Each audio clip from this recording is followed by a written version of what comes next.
officials na sumasama dito sa destabilization efforts. Pero base sa impormasyon natin, na-identify na sila at mahirapan na silang lumakas. High ranking ito, sir. Yes. Ito yung mga Davao Boys. Double group. Double group. Sir, since na pulis. Basta high ranking officials. Sir, based on history, puro Davao galing yung mga nakalipas na PNP chief. So is it safe to say na including former PNP chief kasama dito sa Distablat? Yes, retired. Yung retired na mga PNP chief, merong nasama.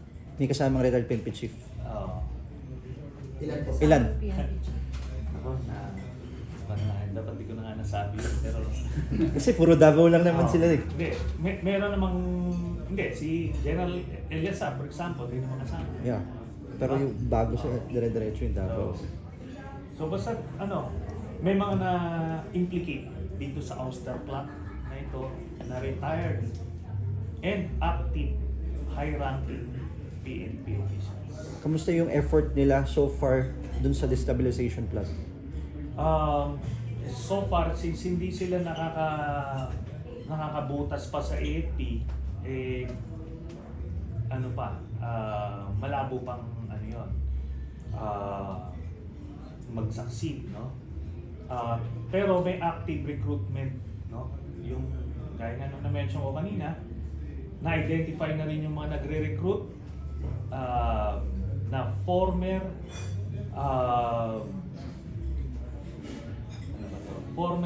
senior officials din ng Duterte administration na retired AFP rin. Yung may mga PNP retired recruiting on the PNP side. May AFP rin na retired recruiting for the AFP. No. Yung retired na PNP tsaka active, talagang kasama na sila dun sa ouster plot.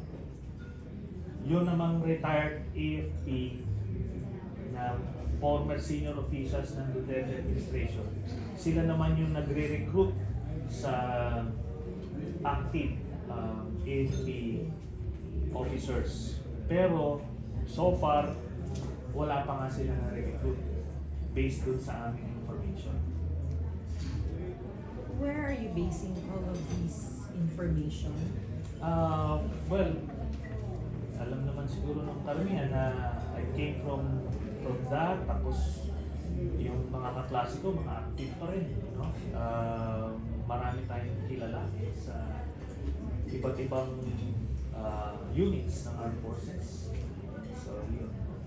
So, Sen, ibig sabihin, hindi naman sila nagsusumbong sa'yo na may ganito or napag-uusapan siya formally na, may ganitong nangyayari?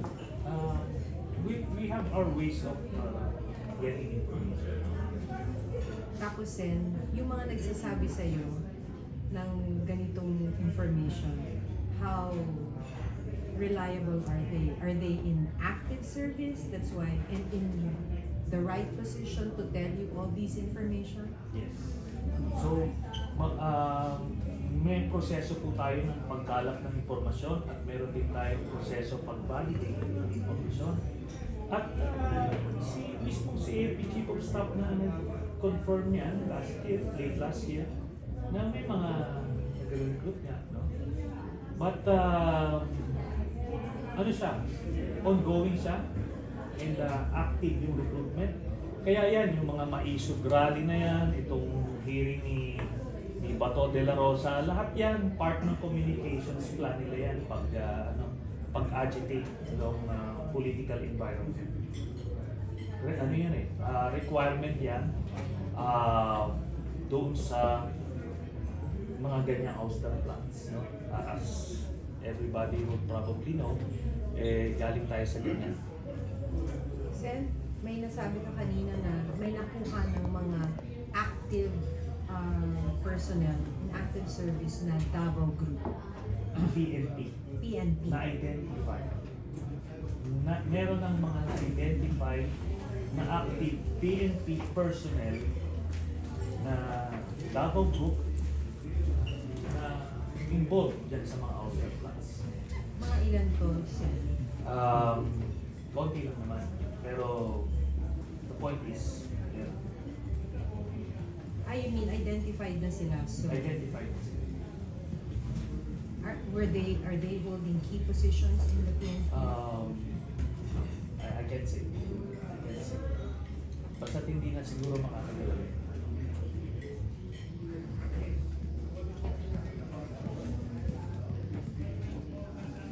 Sen, more than 5?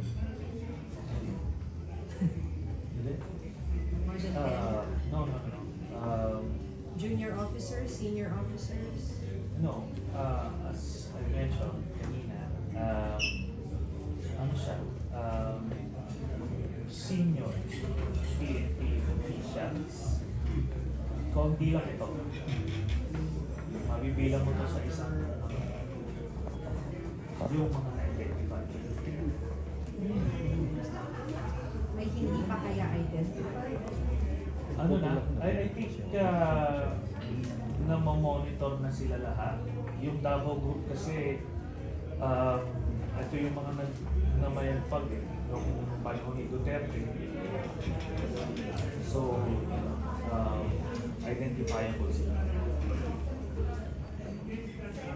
You mentioned po, malapit na po may issue yung arrest warrant. Pwede po bang paulit sila? Ano to? Gaya nung nasabi ko kanina, itong nasa stage na yung ICC investigation na patapos na at baka magre-request na sila ng warrant. Tapos kaya ina-expect natin ito mga June at kung mag-spill over man to July yung warrant. At this will come in batches. The first batch, si Duterte, the father. The second batch, baka sina Bongo, Bato, at si Vice President Sara Duterte. Tapos ang third batch would be some PNP officials and other senior officials ng Duterte administration. Yun yung nakalap natin na informasyon from those privy to the investigations being done by the Office of the Prosecutor of the ICC. How would it go, Sir? Kunyari tapos na and they